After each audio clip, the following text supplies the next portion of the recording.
Dans la perspective de la commémoration de l'an 2 de l'insurrection populaire, environ 2000 personnes étaient ce matin au cimetière municipal de Gonguin où reposent les martyrs pour nettoyer les lieux. L'ouverture du CIAO, c'est dans 24 heures. Hier, 26 octobre, le commissariat général du CIAO était face à la presse pour faire le point des préparatifs.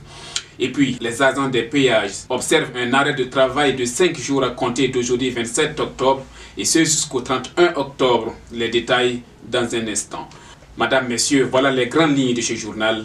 Bonjour et merci de nous suivre. Dans le cadre de la commémoration de l'an 2 de l'insurrection populaire des 30 et 31 octobre 2014 au Burkina, environ 2000 personnes étaient ce matin au cimetière municipal de Gonguin où reposent les martyrs pour nettoyer les lieux.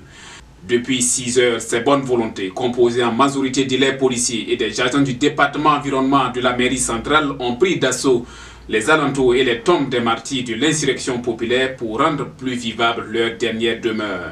Cette journée du jeudi 27 octobre est consacrée au nettoyage des cimetières et des sites symboliques dédiés aux martyrs et héros nationaux. Le vendredi 28 et le dimanche 30 octobre, il est prévu des offices religieux de prière pour la nation. Et le samedi 29 octobre, une exposition photo de 48 heures est prévue à l'ex-Assemblée nationale et à la place des héros nationaux. Le lundi 31 octobre, une marche populaire sera organisée entre la place de la nation et l'ex-Assemblée nationale.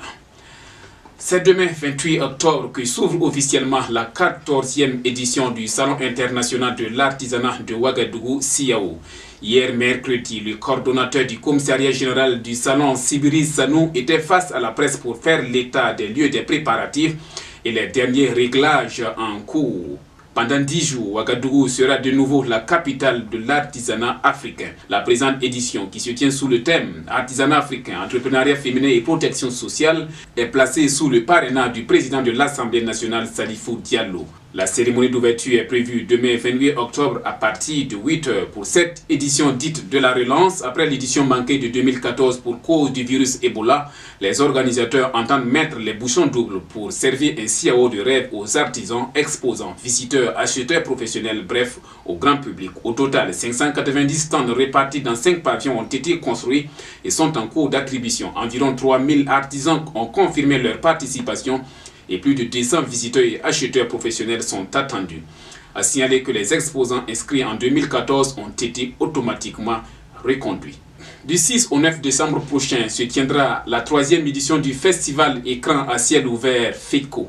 Pour cette édition, l'honneur revient aux communes rurales de la province du Kadiogo. Le comité du pilotage était face à la presse mardi 25 octobre dernier à Ouagadougou pour annoncer les couleurs de ce festival. Cette 3e édition qui se tient sous le thème cinéma, citoyenneté et sécurité accorde une importance aux communes rurales de la province du Kadiogo que sont Saba, Koubri, Pabré, Komsilga, Komki, Ipala et Tangandassouri. 2 films par commune seront projetés sur écran géant en plein air. Au total, 12 films seront donnés à voir sur 6 jours. Des conférences, des formations et des rencontres seront les autres activités de la présente édition. La cérémonie d'ouverture est prévue pour le 6 décembre dans la commune de Saba. Le budget prévisionnel pour cette année est estimé à plus de 30 millions de francs CFA.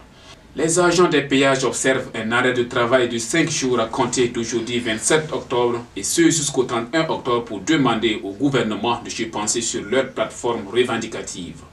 C'est ce qui apparaît dans le préavis de grève que les comités CGTB des péages ont adressé au président du Faso. Pendant cette grève, une marche sera organisée le 28 octobre 2016 en direction du ministère de l'économie et des finances. Les travailleurs estiment qu'aucun signal allant dans le sens de la résolution de leurs préoccupations ne pointe à l'horizon. Ils réclament l'annulation de la concession du péage et la régularisation du statut des agents de péage. Pour rappel, un arrêt de travail avait été déjà observé du 16 au 19 août dernier. Renforcer le savoir lire et écrire des élèves du BAM et du San Matenga, c'est l'objectif affiché par la phase 2 du programme Béoubiga, financé par l'ONG catholique Relief Service. Hier, mercredi 26 octobre, l'ONG a une fois de plus laissé parler son cœur en offrant du matériel didactique d'une valeur de 600 millions de francs CFA au profit des élèves des 2 provinces.